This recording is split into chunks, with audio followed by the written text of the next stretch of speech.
I don't read all the things written about me. I wasn't aware that the world thought I was so weird and bizarre. But when you grow up, as I did, in front of 100 million people since the age of 5, you're automatically different. I don't want this to sound insulting. I'm just going to be straight with you. But you are somewhat eccentric, to say the least. The way you dress, the way you look, it invites attention. The whole appearance as you grew up was... You've had implants in your cheeks. Oh, God. You've had a dimple made in your chin. You've had your lips enlarged. You've had your eyelids reconstructed. Eyelids reconstructed. Stupid. None of it's true. None of it's true. None of it's true. It's BS. They made it up. They lied. They don't want to give me credit for anything. One paper said I had each, because I was growing a little beard, he had each little hair transplanted into his face with a lasered in. How ignorant is that? I can't even grow a beard now? You ignorant fool. Are you bleaching your skin and is your skin lighter because you don't like being black? Well, they used to have those products growing up. I used to hear always use bleach and glow, but you have to have about 300,000 gallons. Okay, number one, this is the situation. I have a skin disorder that destroys the pigmentation of the skin. It's something that I cannot help. Your lips are very different now to what they were then. But they do look different. Sorry. You don't think so? Nope.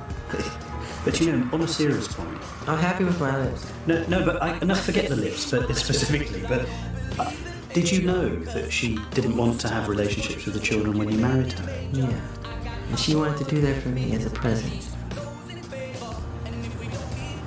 I mean, while we've talked, I've begun to understand how difficult that was for you. How unhappy you were as a child. Yeah. As an adolescent, how unhappy you were about your appearance. Are you a virgin? How could you ask me that question? Actually invite children into your bed. You never know what's going to happen. But when you say bed, you're thinking sexual. They make that sexual. It's not sexual. But we're going to sleep. I tuck them in. I put a little music on, and do a little story time. I read a book. It's very sweet. Put the fireplace on. Give them hot milk. You know, we have little cookies. It's very charming. Very sweet. Sure. It's what the whole world should do. That there are not going to be more of these sleepovers in which people have to wonder. Nobody wonders when kids sleep over at my house. But are they over? Are you going to watch out for it now? Watch out for just what? for the sake of the children and for No, everything because you've been it's through? all moral and it's all pure. I don't even think that way. It's not what's in my heart. So you'll I would do it never, again? ever do what again? I mean, you'll have a child. Of course. I should be worried. Who's the criminal? Who's Jack the Ripper in the room? This is a guy trying to help heal a child. I'm sleeping in a sleeping bag on the floor. I gave him the bed. Well, what's wrong with sharing your bed? I didn't say I slept in the bed. Even if I did sleep in the bed, it's okay. I am not going to do anything sexual to a child. It's not where my heart is. I would slit my wrist first. I would never do anything like that. That's not Michael Jackson, I'm sorry. That's someone else. Should not say he's an animal. Should not say he's Jacko. I'm not a Jacko. I'm Jackson. I have a heart and I have feelings. I feel that when you do that to me. It's not nice. Bedroom we cry, you know. Is it true that your father used to say you had a fat nose? Yeah.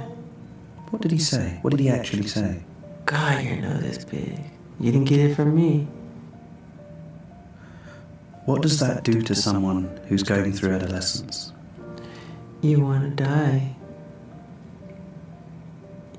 You want to die. And on top of it, you got to go on stage in the spotlight. He practiced us with a belt in his hand.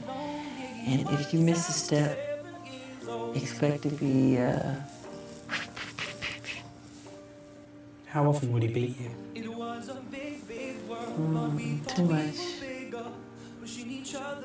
Would he only use a belt? People that flip their kids up in the air, do somersaults and catch them. And, you know, I get caught with the moments holding on tight. Just let them give a wave.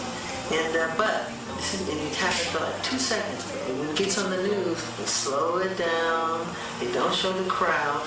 They make me like I'm this eccentric idiot. I would never do anything like that. That's not Michael Jackson, I'm sorry. He just looked into the man's eyes, he loves children. Look at what he built Neverland. That's the one who loves kids. He's a child that never grew up. Travel to the other ends of the earth to support Michael Jackson. Many people made fun of me with my animals, you know. If I come home from a hard day at the studio and I come home to my deer or my chimps, and I can hug them and they don't ask you anything, they don't complain, you know, they don't gossip. They just want a hug and some love and get on with it. Who don't even eat with their fathers anymore, their mothers. The family bond has been broken. It's an outcry for attention why kids are going to school with guns. They want love, they want to be touched, they want to be held. But they're busy off on their day job and, you know, and they leave them at home on the computer and they're just doing all kind of crazy stuff, and that's destroying our world. What is your financial situation? I'm in incredible financial situation. I just wrote somebody a check for $500 million. So Michael Jackson used his life to protect children, yet was misunderstood by the world as a criminal. Neverland, this mysterious place, was not as simple as the outside world thought. Recently, a previously undisclosed truth was revealed. In Neverland, Michael Jackson shielded children from the forces of darkness, keeping them away from the terrifying reality of Epstein's Island. He provided children with a sanctuary.